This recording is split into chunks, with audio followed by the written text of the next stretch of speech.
দাম দিয়ে কিনেছি বাংলা, কারো দানে পাওয়া নয়। প্রিয় মাতৃভূমির এক চুল মাটিও কাউকে ছুঁতে দেয়া হবে না।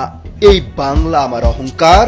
নিজের সেই অহংকারের অস্তিত্ব ধরে রাখতে আগে পিছে না ভেবে বিজিবির সাথে নেমে পড়েন এক কৃষক।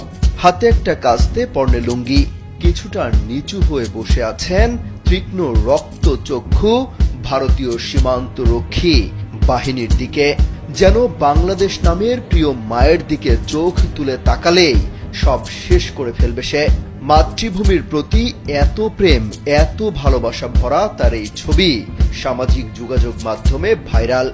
রীতিমতো হিরো বনে গেছেন তিনি। কেউ ক্যাপশনে লিখছেন মাতৃভূমি না হয় মৃত্যু। আবার উপদেষ্টা আসিফ মাহমুদ ছবিটি শেয়ার করে লিখেছেন বিনা যুদ্ধে নাহি দিব সূচাগ্র মেদিনী। 24 পরবর্তী বাংলাদেশকে আর কেউ গোলামের জিঞ্জিরে বন্দী করতে পারবে না।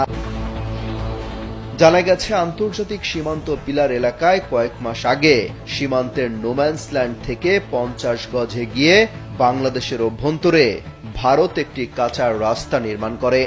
সেই রাস্তার পাশে পুনরায় কাঁটাতারের বেড়া নির্মাণ করার সময় তৈরি হয় এই উত্তেজনা। নিজেদের মাতৃভূমিকে রক্ষায় বিজিবির সাথে ক্ষোভ জানিয়েছেন স্থানীয় বাংলাদেশি বসবাসকারীরাও। বিজিবি